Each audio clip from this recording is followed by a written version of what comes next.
그리스도의 형상을 이루기까지라는 그런 주제로 우리가 고난주간을 보내고 있습니다. 그리스도의 형상이 어떤 것일까를 생각할 때에 주님께서 가지셨던 중요한 지체들을 우리가 떠올리지 않을 수가 없었습니다. 그래서 첫째 날은 눈이었습니다. 그리고 어제 둘째 날은 귀였습니다. 예수님은 양방향의 귀를 가지고 계셨습니다. 한쪽은 열린 귀를 가지셨습니다. 오늘 우리들에게도 이 귀가 있을 수 있기를 주의 이름으로 축원합니다. 우리의 귀가 열려야 합니다. 열린 귀의 소유자가 되어야 합니다. 예수님은 또 반대편으로 귀를 가지고 계셨습니다. 그것은 닫힌 귀였습니다. 기도하시는 주님 앞에 사탄이 나타나서 갖가지 방법으로 미혹했습니다. 야, 만들어 먹어라. 한번 엎드려 절하라. 뛰어내리라. 이런 유혹 앞에서 우리 예수님은 귀를 닫으셨습니다. 담대하게 물리치셨습니다.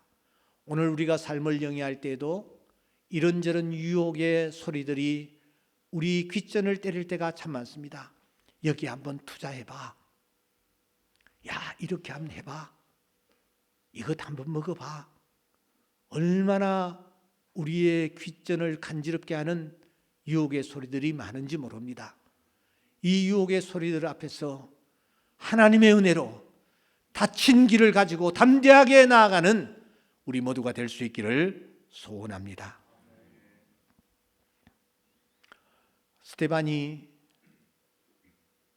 이스라엘 백성들을 향하여 외치면서 너희들이 귀에 할례를 받아야 한다. 너희들은 귀에 할례를 받지 못했다. 그렇게 말씀하신 적이 있습니다. 오늘 이 새벽에 이 예배에 참석한 우리 모두의 귀에 성령께서 할례를 행하여 주시기를 소원합니다. 오늘은 수요일입니다. 수요일은 침묵의 날입니다. 우리 예수님은 주일날 예루살렘에 입성하셨습니다. 그때 많은 사람들이 종려 가지를 꺾어 들고 흔들면서 호산나 호산나 찬양했습니다. 그래서 종려주일이라고 하는 것입니다.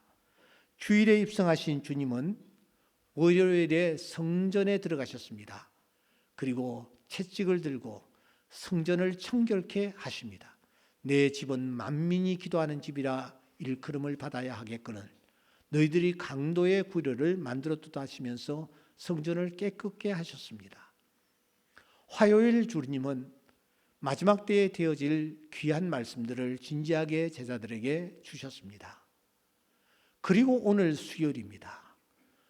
자세히 살펴보아도 예수님이 그날 그 수요일 날 도대체 무엇을 하셨는지 알 길이 없습니다.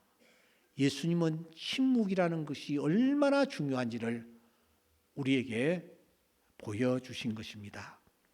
오늘 또 이 주님이 보여주신 침묵이 우리 안에 있을 수 있기를 소원합니다.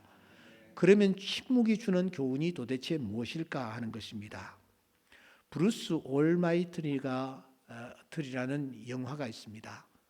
이 영화의 주인공은 짐 캐리와 모건 프루먼입니다. 내용은 이런 내용입니다.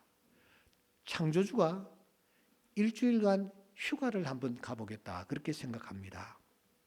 그래서 내가 없는 동안 이 세상을 누가 다스리게 할까 생각하다가 그는 말씀 많고 탈 많은 브루스라는 사람을 부르다가 이 하나님 대신에 이 세상을 다스리도록 직무대행을 맡깁니다. 평소에 내가 나한테 그렇게 불평이 많았는데 한번 세상을 다스려보라 그렇게 지시를 하는 것입니다. 그래서 이 브루스라는 자가 전지전능한 신의 힘을 갖게 되는 것입니다. 이 주인공은 그 일주일 동안 오직 자기만을 위해서 세상을 다스립니다. 전지전능한 힘을 사용합니다. 뉴스 특종을 얻도록 하기 위해서 소행성을 떨어뜨리기도 하고 사랑하는 사람을 위해서 달을 끌어오기까지 하는 것입니다. 그래서 세상은 뒤죽박죽이 된다라는 그런 줄거리입니다. 그런데 하나님의 아들 예수 그리스도는 어떤 분이십니까? 그분은 이 세상을 창조하셨을 뿐만 아니라 오늘 또 이 세상을 질서 있게 다스리고 계십니다. 이와 같은 사실을 성령의 감동함을 입은 다윗은 시편 8편 3절에서 이렇게 말합니다. 주의 손가락으로 만드셨다. 주의 손가락으로 주의 하늘과 주께서 베풀어 주신 달과 별들을 제가 보고 있습니다. 그렇게 말합니다. 다윗은 그때 주님께서 손가락, 즉 손으로 하늘과 달과 별들을 창조하셨다고 노래합니다. 바로 그분이 손을 가지신 인간의 몸을 입고 이 땅에 오셨습니다. 그리고 그 주님은 오늘 우리가 가진 지체 중에서 손이 얼마나 중요한지에 대하여 강조하십니다. 마가복음 9장 3절 말씀, 43절 말씀에 보시면 내 손이 범죄하거든 찍어버리라. 그렇게 말씀합니다. 손을 언급하시고 난 뒤에 그 다음에 우리 주님은 발을 언급하십니다. 그리고 그 다음에 주님은 눈을 언급하십니다. 9장 47절에 보시면 내 눈이 범죄하거든 빼어버리라. 그렇게 말씀하십니다. 그러니까 성경은 오늘 우리가 가진 여러 지체 중에서 이 손이라는 것이 대단히 중요하다, 손의 비중이 크다라는 것을 우리에게 말씀하십니다. 아니, 손은 그 사람의 자체라고 해도 과언이 아니라고 표현하는 것입니다. 시편 128편 2절 말씀해 보시면 내가 내 손이 수고한 대로 먹을 것이라. 내가 복되고 형통하리로다. 사람이 하는 모든 일들을 손에다가 비유하는 것입니다. 잠언 3장 27절에 보시면 내 손이 선을 베풀 힘이 있거든 마땅히 받을 자에게 베풀기를 아끼지 말아라. 그래서인지 예수님이 이 땅에 오셔서 많은 사역들을 행하셨는데 그 행하신 일들을 성경은 손으로 행하셨다라는 것으로 표현하고 있습니다. 마태복음 8장 3절 말씀해 보시면 손을 내밀어 그에게 대셨다. 그러니까 나병이 깨끗하여졌다. 요한복음 9장 6절 이하에 보시면 땅에 침을 뱉어 진흙을 이겨 그 눈에 바르시고 가서 씻으라 하시니 그때 예수님께서 사용하신 것이 손이었다라는 것을 강조하는 것입니다. 마가복음 5장 41절의 말씀해 보시면 아이의 손을 잡고 이르시되 달리다고 하셨습니다. 주님이 손을 사용하셨다라는 것입니다. 요한복음 6장 11절에 보시면 떡을 가져 축사하신 후에 사람들에게 나누어 주셨다. 이때 주님께서 사용하신 것이 무엇이냐면은 당신의 지체 중에서 손이었다라는 것을 우리에게 강조하는 것입니다. 이와 같이 주님은 말씀으로도 고치실 수가 있고 말씀으로도 얼마든지 기적을 베푸실 수 있음에도 불구하고 주님께서는 굳이 손을 사용하셨다라는 것을 우리에게 알려주고 계십니다. 그러면 이 주님의 손은 어떤 손이었을까?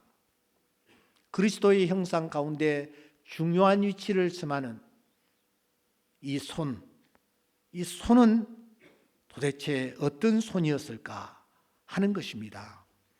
여러분, 오늘 우리가 요한복음 13장의 말씀을 잠시 함께 나누었습니다. 1절 이하에 보시면 주님은 십자가에 돌아가시기 전날 아주 인상적인 액션을 취하십니다. 당신이 겉옷을 벗고 수건을 허리에 두르시고 대야에 물을 떠오십니다. 그리고서는 제자들의 발을 하나씩 씻겨주십니다. 이때 주님이 사용하신 지체가 무엇입니까? 주님의 지체 중 무엇이 가장 두드러집니까? 손이었습니다. 손으로 당신의 겉옷을 벗으십니다. 손으로 허리에 수건을 두르십니다. 손으로 대야에 물을 떠오십니다. 손으로 제자들의 발을 하나씩 씻겨 나가시는 것입니다. 주님이 손으로 액션을 취하십니다. 그래서 우리는 다시 1절을 한번 살펴볼 필요가 있습니다. 우리 다 함께 1절을 한번 읽겠습니다. 시작. 유월절 전에 예수께서 자기가 세상을 떠나 아버지께로 돌아가실 때가 이른 줄 아시고 세상에 있는 자기 사람들을 사랑하시되 끝까지 사랑하시느냐. 그 사랑을 어떻게 표현했느냐? 당신이 세상을 사랑하고 당신이 제자들을 사랑하는 그 사랑을 어떻게 표현했느냐? 무엇으로 표현했느냐? 손으로 드러내고 손으로 표현하고 계시는 것입니다. 그렇습니다. 첫째, 주님의 손은 사랑을 베푸시는 도구로 사용하고 있습니다. 여러분, 그 현장에 누가 있었습니까? 12제자가 있었습니다. 그 중에 특별히 두 인물, 우리가 놓칠 수가 없습니다. 바로 베드로와 가룟 유다입니다. 예수님은 아셨습니다. 베드로가 잠시 후 조그만 계집종 앞에서 말이죠, 어떤 행동을 할지, 어떤 말을 할지 주님은 알고 계셨습니다. 특별히 12제자 중에 한 사람인 가룟 유다, 지금 마음속으로 무엇을 계획하고 있으며 무엇을 잠시 후에 실천에 옮길지를 주님은 알고 계셨습니다. 13장 27절 말씀해 보시면 이 사탄이 이 가룟 유다의 속에 들어갔고, 30절에 보시면 유다가 조각을 받고 나갈 것을 주님이 알고 계셨습니다. 주님은 잠시 후에 되어질 일들을 다 알고 계셨습니다. 그 모든 상황을 알고 계시는 주님, 얼마나 힘드셨을까요? 베드로의 배신을 알고 계셨습니다. 은 30회에 자기를 팔아넘길 가룟 유다의 행동을 알고 계셨습니다. 그런데 사랑하는 여러분, 그 가룟 유다가 말이죠, 지금 발을 탁 예수님 앞에 내밀고 있지 않아요? 그런데 주님께서 그 가룟 유다를 건너뛰셨습니까? 대충 씻어주셨습니까? 주님은 그때 정말 사랑하는 사랑의 표현으로 이 가룟 유다의 발을 씻기신 것입니다. 다른 제자들과 똑같이, 아니 더 정성을 다해 당신의 손으로 베드로의 발을, 가룟 유다의 발을 주님이 씻기고 계시는 것입니다. 그때 주님이 사용하신 것이 손이었습니다. 다른 사람을 정죄하고 판단하며 삿대질 하는데 사용하지 않으셨습니다. 오직 사랑을 드러내시는데 이 손을 사용하셨습니다. 그렇습니다. 주님의 손은 사랑을 드러내는 도구였던 것입니다. 우리가 그리스도의 형상을 본받기 위하여 이런 가슴 떨리는 주제를 우리가 품고 이 고난주간을 보내고 있습니다. 나의 손은 어떤 손인가? 어떤 도구로 나는 내 손을 사용하고 있는가? 내가 손을 내밀 때에 내 손을 통하여 주님이 표현하셨던 그 사랑을 나는 표현하고 있는가? 마가복음 14장 3절 이하에 보시면 한 여자가 나타납니다. 그 여자가 매우 값진 향유, 그 향유를 가지고 와서 그 옥합을 깨뜨려 예수의 머리에 붓습니다. 여러분, 이때 이 여인은 한마디의 말도 없습니다. 침묵입니다. 그 대신 그녀가 사용한 것은 무엇입니까? 바로 손이었습니다. 주님을 사랑하는 사랑의 그 손을 그날 밤 이 여인은 표현하고 있는 것입니다. 모르긴 하지만 이 여인의 눈에서는 뜨거운 눈물이 흘러 내렸을 것입니다. 요한은 요한일서 3장 18절 말씀에 사랑하는 자녀들아 우리가 말과 혀로만 사랑하지를 말고 행함과 진실함으로 하자고 말합니다. 너희 모든 일을 사랑으로 행하라고 바울은 고린도 교회에 편지하면서 말하고 있습니다. 오늘 이 침묵의 수요일, 오늘 우리가 주님의 손을 본받기를 소원합니다. 그 손은 사랑을 베푸는 손이었습니다. 이 손의 소유자가 되어 돌아가는 은혜가 있기를 주의 이름으로 축원합니다. 두 번째로 주님의 손은 허물을 덮어주는 도구로 사용하셨습니다. 그날 밤 베드로가 말합니다. 내 발을 절대로 씻지 못하시리다. 왜 베드로가 자기 발을 씻지 못하도록 했을까요? 황송했을까요? 그렇게 생각할 수 있을 것입니다. 하지만 이 본문을 깊이 묵상하는 저에게 주의 음성이 들렸습니다. 그게 아니야. 베드로의 발이 너무 더러워져 있었기 때문이야.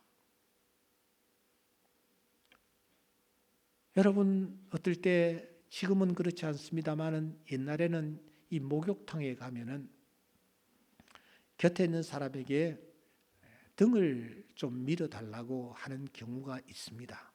지금은 아마 그런 풍습이 없을 거예요. 저는 아주 오래전에 학교에서 전도를 하도록 하라고 미션을 숙제를 받고 어떻게 전도를 할까 생각하다가 한번 목욕탕에 갔습니다. 목욕탕에 가서 어떤 아저씨에게 다가가서 아저씨 제가 등 좀 밀어드릴게요 하니까 그분이 굉장히 기분 좋아하면서 등을 탁 내미는 거예요. 그래서 제가 타월을 들고 닦아드리면서 그런데 아저씨 등에 때가 너무 많아요. 이렇게 한마디 했더니만은 그분이 너무 부끄러워하는 거예요. 그래서 그것을 붙잡고 예수 그리스도의 복음을 전한 적이 있습니다. 베드로가 왜 발을 씻기지 말라고 했을까? 베드로의 발이 그날따라 너무 더러워져 있었지는 않았을까? 샌들을 신고 있었는데 발이 너무 더러웠기에 그 발을 주님 앞에 내미는 것이 너무 부끄러워서 내 발을 절대 씻기지 못할 것입니다 라고 했으리라고 생각하는 것입니다. 그런데 주님은 오히려 그 베드로의 발을 붙잡으시고 그리고 베드로의 발을 깨끗하게 씻겨 주십니다.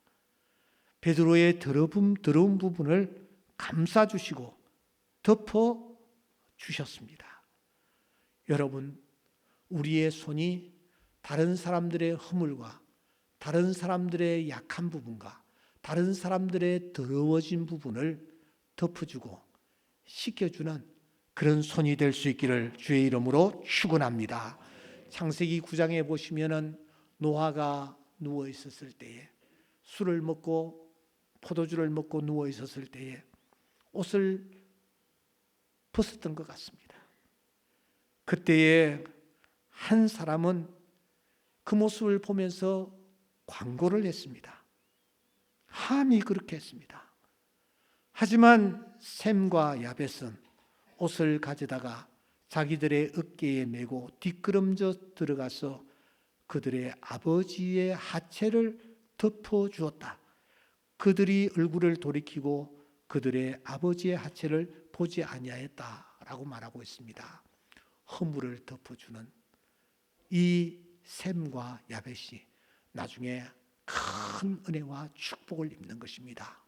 사랑하는 여러분, 여러분들의 손도 다른 사람들의 허물과 다른 사람들의 약한 부분과 다른 사람들의 부족한 부분을 덮어주고 감싸주는 그런 손이 될 수 있기를 주의 이름으로 축원합니다. 마지막으로 이 주님의 손은 희생을 드러내는 도구였습니다. 저는 주일날 예배를 마친 뒤에 저 위층에서 이렇게 성도들과 인사를 나누면서 또 악수를 합니다. 잠시 다가와서 이렇게 악수를 하는데 말이죠. 그 짧은 순간이지 않습니까? 근데 짧은 순간 악수를 하면서 그분의 감정과 그분의 생각을 자주 읽곤 합니다. 그런데 그 중에서 어떤 한 여자분을 저는 잊을 수가 없습니다. 악수를 했는데 손이 거칠기 그지없는 것입니다. 그 순간 제 가슴이 찡했습니다. 도대체 이분이 무슨 일을 하기에 저렇게 굳은 살이 박히고 손이 거칠단 말인가. 나이도 얼마 되지 아니했는데 한참이나 그분을 제가 떠올리며 기도한 적이 있습니다. 여러분들은 혹시 늙으신 어머니의 손을 본 적이 있습니까? 그 어머니의 손을 만져본 적이 있으십니까? 이혜인 수녀가 어머니의 손이라는 글을 발표한 적이 있습니다. 이런 내용입니다. 늦가을 갈잎 타는 내음의 마른 손바닥. 갈잎 마른 손바닥 연결을 시킵니다. 어머니의 손으로 강이 흐르네. 손바닥에 강이 흐른답니다. 찢어졌다라는 뜻이죠. 단풍잎 떠내리는 내 어릴 적 황홀한 꿈. 어머니를 못 닮은 나의 세월. 연민으로 쓰다듬는 따스한 손길. 어머니의 손은 어머니의 이력서. 읽을수록 길어지네. 오래된 기도서에 낡은 책장처럼 고단한 손. 시들지 않는 국화 향기 밴 어머니의 여인 손. 어머니의 손을 그는 이렇게 노래하고 있습니다. 예수님은 마지막 십자가에서 손에 못을 박히셨습니다. 능력의 손이십니다. 그런데 아무 일도 행하실 수 없는 것처럼 주님은 못 박히셨습니다. 일생 동안 그 손을 사랑의 손으로, 희생의 손으로, 다른 사람들을 섬기는 손으로 사용하시다가 마지막에는 십자가에서 못 박혀 돌아가신 것입니다. 사랑하는 성도 여러분, 우리 모두는 잠시 후에 하나님 앞에 설 것입니다. 그때 하나님이 무엇을 점검하실까요? 하나님이 무엇을 보여달라고 하실까요? 지상에 존재했던 교회들 가운데 가장 모범적인 교회, 여러분 어떤 교회라고 생각합니까? 저는 성경을 살피면서 데살로니가 교회라고 생각합니다. 데살로니가 교회, 믿음의 역사와 사랑의 수고와 소망의 인내가 있는 그런 교회였습니다. 그래서 이 데살로니가 교회를 향하여 바울 사도는 우리는 아무 말도 할 것이 없노라, 이렇게까지 극찬을 하는 것입니다. 그런데 그 교회를 향하여 아무 할 말이 없고 더 이상 충고할 것이 없지만 바울 사도가 한마디 탁 던집니다. 충고를 합니다. 그게 무엇이냐? 데살로니가전서 4장 11절입니다. 이 말씀을 의역을 하면은 하나님 앞에 우리가 섰을 때 하나님께서 다른 것 보여달라고 하지 않고 우리의 손 보여달라, 너의 손 보여달라. 하나님께서 심판대 앞에서 이것을 말씀하실 것이라고 우리에게 알려주는 것입니다. 심판대, 하나님의 심판대 앞에서 하나님은 우리의 지체 중에서 너희 눈 보여달라, 너희 발 보여달라 말씀하지 않으시고 너희의 손 한번 보여달라 주님께서 말씀하실 것입니다. 그때 우리는 우리의 손을 주님 앞에 내밀어야 합니다.